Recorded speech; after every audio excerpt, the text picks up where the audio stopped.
Hello everyone. Assalamu alaikum. My dear student of class 10, how are you? Hope you are fine. Today I am going to take your class on chapter 12, lecture 5. The significant obstacles on the way of economic advancement of Bangladesh. So before that, in the last class, we have learned about the nature and characteristics of the economy of Bangladesh, isn't it? And we have seen that agriculture is an important sector in the economy of Bangladesh. But the industrial sector is gradually widening, isn't it? But the social and economic structure of the country is insufficient and underdeveloped. And we have seen that overpopulation, low rate of education and unemployment are the special main problems of the economy of Bangladesh. And we have also seen that a vast portion of the population of the country is poor and therefore the standard of living is low. So, from this very situation and characteristics in this lesson, we will find out the obstacles on the way of economic progress.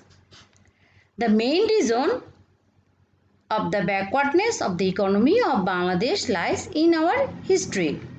From the analysis of our history, it appears that Bangladesh is so backward in economy and problem-ridden, has a wide background of 2 centuries, which was formed by around 200 years of British colonial rule and in 24 years of Pakistani rule. Okay, so the main obstacles is the background of the economic backwardness of Bangladesh. Already you know that there are 200 years of colonial rule and exploitation. Another problem, partition of India in 1947. Then exploitation of East Pakistan, that means present Bangladesh, by West Pakistan.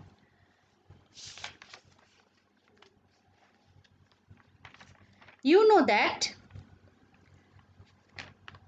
in 1947, two countries emerged named India and Pakistan, isn't it?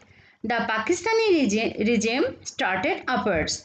There were two parts of Pakistan, East Pakistan and West Pakistan. The present Bangladesh was then the East Pakistan. During the period of 1947 to 71, West Pakistan exploited East Pakistan in the same way. The people of East Pakistan had been victims of the extreme deprivation in all cases, such as services, distribution of resources, budget allocation and appointment in armed forces and share of foreign aid. West Pakistan had the supremacy in all fields of administration. In this way, the economic foundation of Bangladesh was destroyed because of more than 200 years of the colonial rule and exploitation. Then, obstacles in agriculture. We know that Bangladesh is an agro-based country, isn't it? So, according to a National Agriculture Census report, in Bangladesh there are currently 16.5 million farmers families. The main problem or main obstacles in agriculture sector is decreasing of cultivable land. So, here there are many reasons of decreasing this cultivable land is number 1, land degradation such as land erosion and washed by flood water. Number 2, converting land for other purposes such as highways, housing and factories. Third, building houses due to overpopulation. I have Given some picture, you can see. So how cultivable land is decreasing here. People establish their houses and factories on the cultivable land. Okay. Next, 4. Less loan facilities for agricultural purposes. 5. Infrastructure weakness, that means insufficiency of irrigation facilities, seeds and fertilizers, lack of electricity and higher transport expense, etc. 6. More domination of brokers and middlemen, that is because of the domination of brokers and middlemen in all stages from production to marketing, the real producers are deprived of the right prices or from the fair prices. As a result, they lose the interest to produce and do not become interested to take new initiative. Okay, so brokers and middlemen I will explain later. Next, natural calamity. Bangladesh is called a country of natural calamities. Natural calamity is a major hindrance to the development of agriculture. Every year, various areas of this country are affected by flood, drought, storm, cyclone, water upswells and excessive rain. All such calamities are the cause of widespread loss in agriculture. You can see some picture of natural calamities here. Now brokers. Who are brokers? A person who buys and sells goods or assets for others is called broker. Or a broker gets paid on commission for helping clients buy and sell any goods, investment tools like stock, bonds and mutual funds. And like this, the brokers make money by charging commissions on each trade and collecting fees from investors. Now middlemen. Who are middlemen? I have given one picture. This person is called middleman and this person is making connection between two persons. Here is also one picture, middleman. Okay, so an intermediary or agent between two parties, especially a dealer, agent or company, intermediate between the producer of goods and the retailer or consumer.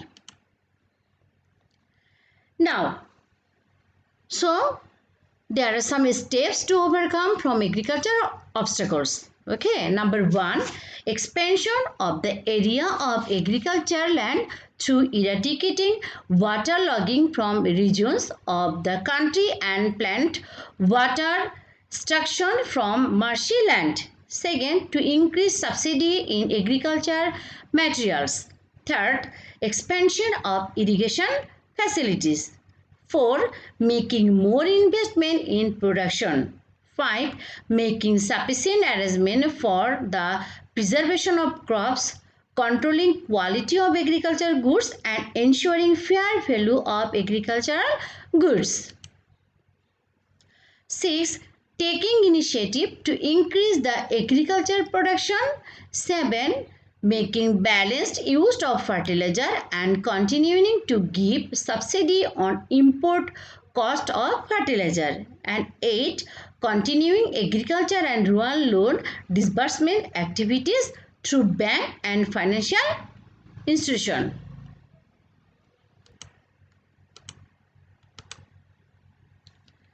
Now, there are some obstacles in industry sector. The obstacles are: number 1, lack of basic and heavy industry.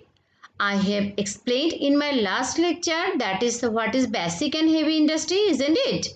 Second, weakness in the financial infrastructure. Third, lack of necessary number of land, river and airports. Fourth, higher price of fuel and gas. 5. Inadequate power supply. 6. Lack of working capital. 7. Insufficiency of roads and bridges.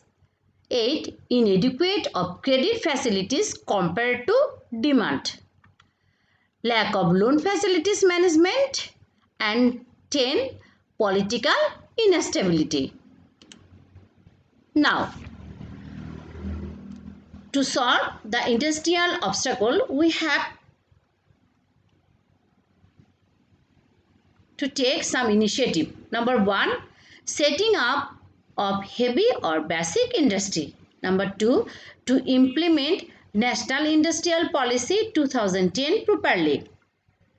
Third, to create productive employment. Fourth, to bring the women in the mainstream industrialization process and to eradicate poverty. 5. To establish labor-oriented, export-oriented and import substitute industry. 6. To ensure public-private partnership, that means PPP. 7. To build a prosperous and modern industrial sector.